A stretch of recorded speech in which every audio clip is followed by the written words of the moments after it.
297ኛ ቀናችን ነው። መስከረም 1 ዘፍጥረት 1 ብለን የእግዚአብሔርን ቃል ማንበብና ማጥናት ጀምረን እስከ ጳጉሜ 22 እየሄድን ነው። ዛሬ የምናነበው የእግዚአብሔር ቃል ክፍል ደግሞ የማርቆስ ወንጌል ከምዕራፍ 11 እስከ 13 ድረስ ያለውን ነው። አብረን እናንብብ። በጌታ በኢየሱስ ስም አነባለሁ። ማርቆስ ምዕራፍ 11። ወደ ኢየሩሳሌም ከደብረ ዘይት አጠገብ ወዳሉቱ ወደ ቤተፋጌና ወደ ቢታንያ በቀረቡ ጊዜ ከደቀ መዛሙርቱ ሁለቱን ልኮ በፊታችሁ ወዳለችው መንደር ሂዱ፣ ወዲያውም ወደ እርሷ ገብታችሁ ከሰው ማንም ገና ያልተቀመጠበት ውርንጫ ታስሮ ታገኛላችሁ፣ ፈታችሁ አምጡልኝ። ማንም ስለምን እንዲህ ታደርጋላችሁ ቢላችሁ ለጌታ ያስፈልገዋል በሉት። ወዲያውም ደግሞ ወደዚህ ይሰደዋል አላቸው። ሄዱም ውርንጫውንም በመንገድ መተላለፊያ በደጅ ውጭ ታስሮ አገኙት፣ ፈቱትም። ከዚያም ከቆሙት አንዳንዶች ውርንጫውን የምትፈቱት ምን ልታደርጉት ነው አሏቸው። እነርሱም ኢየሱስ እንዳዘዘ አሏቸው። ተዋቸውም። ውርንጫውንም ወደ ኢየሱስ አመጡት፣ ልብሳቸውንም በላዩ ጣሉ፣ ተቀመጠበትም። ብዙ ሰዎችም ልብሳቸውን በመንገድ ላይ አነጠፉ፣ ሌሎችም ከዛፍ ቅጠሎችን እየቆረጡ ያነጥፉ ነበረ። የሚቀድሙትም የሚከተሉትም ሆሳዕና በጌታ ስም የሚመጣ የተባረከ ነው፣ በጌታ ስም የምትመጣ የአባታችን የዳዊት መንግስት የተባረከች ናት፣ ሆሳዕና በአርያም እያሉ ይጮሁ ነበረ። ኢየሱስም ወደ ኢየሩሳሌም ወደ መቅደስ ገባ። ዘወር ብሎም ሁሉን ከተመለከተ በኋላ ጊዜው መሽቶ ስለነበረ ከ12ቱ ጋር ወደ ቢታንያ ወጣ። በማግስቱም ከቢታንያ ሲወጡ ተራበ። ቅጠልም ያላት በለስ ከሩቅ አይቶ ምናልባት አንዳች ይገኝባት እንደሆነ ብሎ መጣ። ነገር ግን የበለስ ወራት አልነበረምና መጥቶ ከቅጠል በቀር ምንም አላገኘባትም። መልሶም ከአሁን ጀምሮ ለዘላለም ማንም ካንቺ ፍሬ አይብላ አላት። ደቀ መዛሙርቱም ሰሙ። ወደ ኢየሩሳሌምም መጡ። ወደ መቅደስም ገብቶ በመቅደስ የሚሸጡትንና የሚገዙትን ያወጣ ጀመረ። የገንዘብ ለዋጮችንም ገበታዎች፣ የርግብ ሻጮችንም ወንበሮች ገለበጠ። ዕቃም ተሸክሞ ማንም በመቅደስ ሊያልፍ አልፈቀደም። አስተማራቸው። ቤቴ ለአሕዛብ ሁሉ የጸሎት ቤት ትባላለች ተብሎ የተጻፈ አይደለምን? እናንተ ግን የወንበዶች ዋሻ አደረጋችኋት አላቸው። ካህናት አለቆችም ጻፎችም ሰምተው ሕዝቡ ሁሉ በትምህርቱ ይገረሙ ስለነበር ይፈሩት ነበርና እንዴት አድርገው እንዲያጠፉት ፈለጉ። ማታ ማታም ከከተማ ወደ ውጭ ይወጣ ነበረ። ማለዳም ሲያልፉ በለሲቱን ከስሯ ደርቃ አዩአት። ጴጥሮስም ትዝ ብሎት መምህር ሆይ እነሆ የረገምካት በለስ ደርቃለች አለው። ኢየሱስም መልሶ እንዲህ አላቸው፣ በእግዚአብሔር እመኑ። እውነት እላችኋለሁ ማንም ያለው ነገር እንዲደረግለት ቢያምን በልቡ ሳይጠራጠር ይህን ተራራ ተነቅለህ ወደ ባህር ተወርወር ቢል ይሆንለታል። ስለዚህ እላችኋለሁ የጸለያችሁትን የለመናችሁትን ሁሉ እንዳገኛችሁት እመኑ ይሆንላችሁማል።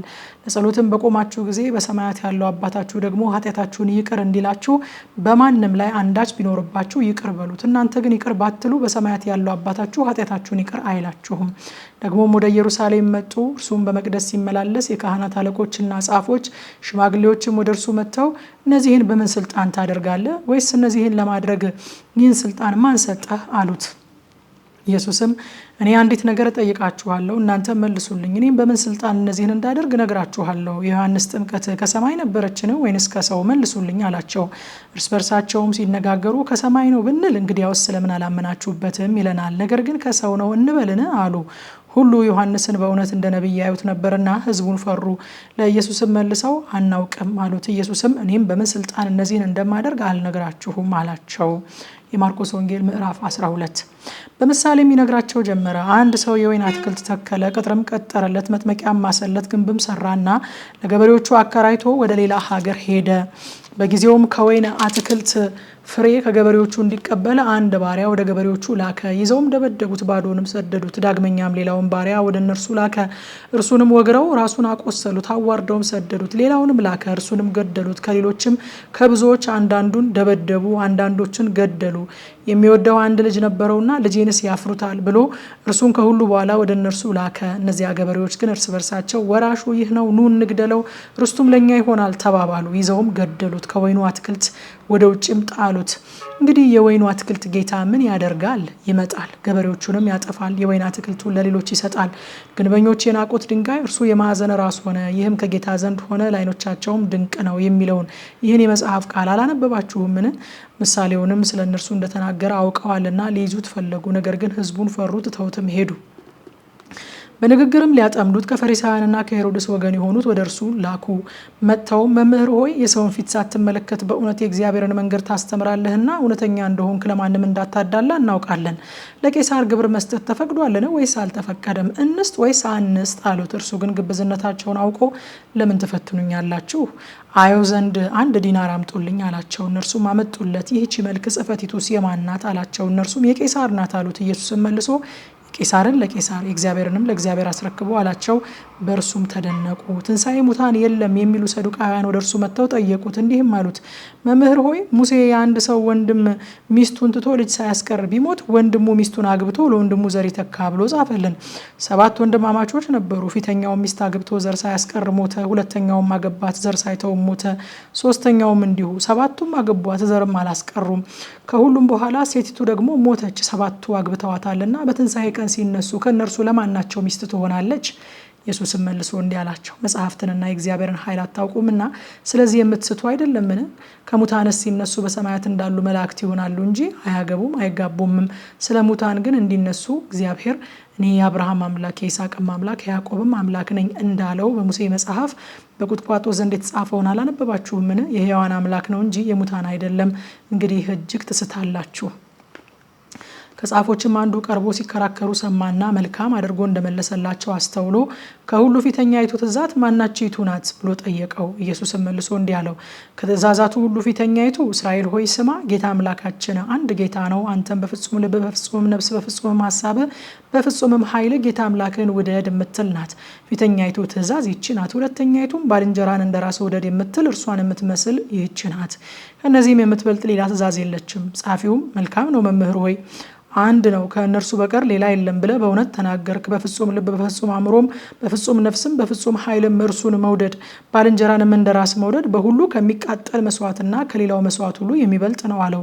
ኢየሱስም በአእምሮ እንደመለሰ አይቶ አንተ ከእግዚአብሔር መንግስት የራቅህ አይደለህም አለው።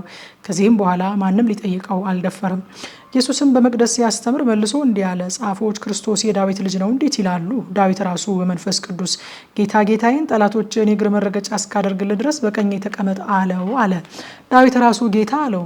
እንዴትስ ልጁ ይሆናል? ብዙ ሕዝብም በደስታ ይሰሙት ነበር። ሲያስተምርም እንዲህ አለ፣ ረጃጅም ልብስ ለብሰው መዞርን፣ በገበያ ሰላምታን፣ በምኩራብም የከበሬታን ወንበር፣ በግብርም የከበሬታን ስፍራ ከሚወዱ ከጻፎች ተጠበቁ። የመበለቶችን ቤት የሚበሉ ጸሎታቸውን በማስረዘም የሚያመካኙ እነዚህ የባሰ ፍርድ ይቀበላሉ። ኢየሱስም በመዝገብ አንጻር ተቀምጦ ሕዝቡ በመዝገብ ውስጥ ገንዘብ እንዴት እንዲጥል ያይ ነበረ።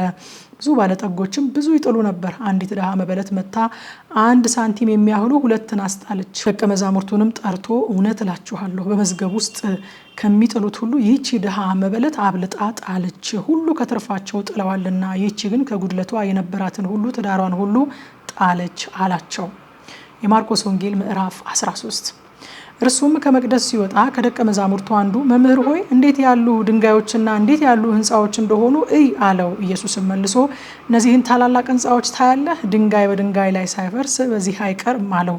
በመቅደስም ትይዩ በደብረ ዘይት ተቀምጦ ሳለ ጴጥሮስና ያዕቆብ ዮሐንስም እንድርያስም ንገረን፣ ይህ መቼ ይሆናል? ይህስ ሁሉ ይፈጸም ዘንድ እንዳለው ምልክቱ ምንድን ነው? ብለው ለብቻቸው ጠየቁት።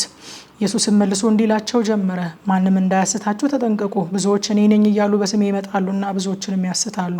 ጦርንም የጦርንም ወሬ በሰማችሁ ጊዜ አትደንግጡ፣ ይህ ሊሆን ግድ ነውና፣ ነገር ግን መጨረሻው ገና ነው። ሕዝብ በሕዝብ ላይ መንግስትም በመንግስት ላይ ይነሳልና፣ በልዩ ልዩ ስፍራም የምድር መናወጥ ይሆናል፣ ራብ ይሆናል። እነዚህም የምጥ ጣር መጀመሪያ ናቸው። እናንተ ግን ለራሳችሁ ተጠንቀቁ፣ ወደ ሸንጎ አሳልፈው ይሰጧችኋል፣ በምኩራብም ትገረፋላችሁ። ምስክር የሆንባቸው ዘንድ ስለ እኔ በገዢዎችና በነገስታት ፊት ትቆማላችሁ። አስቀድሞም ወንጌል ለአሕዛብ ሁሉ ይሰበክ ዘንድ ይገባል። ሲጎትቷችሁና አሳልፈው ሲሰጧችሁ ምን እንድትናገሩ አስቀድማችሁ አትጨነቁ። ዳሩ ግን በዚያ ሰዓት የሚሰጣችሁን ተናገሩ፣ የሚነግረው መንፈስ ቅዱስ ነው እንጂ እናንተ አይደላችሁምና።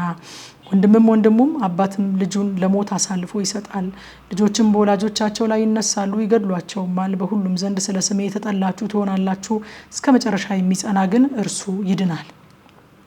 ነገር ግን በነቢዩ በዳንኤል የተባለው የጥፋት ርኩሰት በማይገባው ስፍራ ቆሞ ብታዩ አንባቢው ያስተውል። በዚያን ጊዜ በይሁዳ ያሉ ወደ ተራሮች ይሽሹ፣ በሰገነትም ያለ ወደ ቤት አይውረድ፣ ከቤቱም አንዳች ይወስድ ዘንድ አይግባ፣ በእርሻም ያለ ልብሱን ይወስድ ዘንድ ወደ ኋላው አይመለስ። በዚያ ወራትም ለርጉዞችና ለሚያጠቡ ወዮላቸው። ነገር ግን ሽሽታችሁ በክረምት እንዳይሆን ጸልዩ። በዚያ ወራት እግዚአብሔር ከፈጠረው ከፍጥረት መጀመሪያ ጀምሮ እስካሁን ድረስ ያልሆነ ደግሞም የማይሆን የመከራ አይነት ይሆናልና፣ ጌታስ ወራቶቹን ባያሳጥር ሥጋ የለበሰ ሁሉ ባልዳንም። ነገር ግን ስለመረጣቸው ስለ ምርጦቹ ወራቶቹን አሳጠረ። በዚያን ጊዜ ማንም እነሆ ክርስቶስ ከዚህ አለ ወይንም እነሆ ከዚህ አለ ቢላችሁ አትመኑ። ሐሰተኞች ክርስቶሶችና ሐሰተኞች ነቢያት ይነሳሉና ቢቻላቸውስ የተመረጡትን እንኳን ያስቱ ዘንድ ምልክትና ድንቅ ያደርጋሉ። እናንተ ግን ተጠንቀቁ፣ እነሆ አስቀድሜ ሁሉን ነገርኳችሁ። በዚያን ወራት ግን ከዚያ መከራ በኋላ ፀሐይ ይጨልማል፣ ጨረቃም ብርሃኗን አትሰጥም፣ ከዋክብትም ከሰማይ ይወድቃሉ፣ የሰማያትም ኃይላት ይናወጣሉ። በዚያን ጊዜም የሰው ልጅ በብዙ ኃይልና ክብር በደመና ሲመጣ ያዩታል። በዚያን ጊዜም መላእክትን ይልካል፣ ከአራቱም ነፋሳት ከምድር ዳርቻ እስከ ሰማይ ዳርቻ የተመረጡትን ይሰበስባቸዋል። ምሳሌውንም ከበለስ ተማሩ። ጫፏ ሲለሰልስ ቅጠላውም ሲያቆጠቁጥ ያን ጊዜ በጋ እንደቀረበ ታውቃላችሁ። እንዲሁ ደግሞ እናንተ ይህ ሁሉ መሆኑን ስታዩ ቀርቦ በደጅ እንደሆነ እወቁ። እውነት እላችኋለሁ ይህ ሁሉ እስኪሆን ድረስ ይህ ትውልድ አያልፍም። ሰማይና ምድር ያልፋሉ፣ ቃሌ ግን አያልፍም። ስለዚያች ቀን ወይንም ስለዚያች ሰዓት ግን የሰማይ መላእክትም ቢሆኑ ልጅም ቢሆን ከአባት በቀር የሚያውቅ የለም። ጊዜው መቼ እንዲሆን አታውቁምና ተጠንቀቁ፣ ትጉ፣ ጸልዩም። ቤቱን ትቶ ወደ ሌላ ሀገር እንደሄደ ሰው ነው። ለባሮቹም ስልጣን ለእያንዳንዱም ስራውን ሰጥቶ በረኛውን እንዲተጋ አዘዘ። እንግዲህ በማታ ቢሆን ወይንም በኩለ ሌሊት ወይም ዶሮ ሲጮህ ወይም በማለዳ ቢሆን ባለቤቱ መቼ እንደሚመጣ አታውቁምና ድንገት መጥቶ ተኝታችሁ እንዳያገኛችሁ፣ ስለዚህ ትጉ። ለእናንተ የምነግራችሁን ለሁሉ እላለሁ ትጉ ይላል። ማታ 3 ሰዓት በኢትዮጵያ ሰዓት አቆጣጠር ሁልጊዜ እንደምናደርገው አሁን ያነበብኩትን ክፍል በጥልቀት በቴሌግራም እና በቲክቶክ አካውንታችን በቀጥታ ስርጭት እናጠናለን። ኑ አብረን እናጥና። ጸጋ ይብዛላችሁ።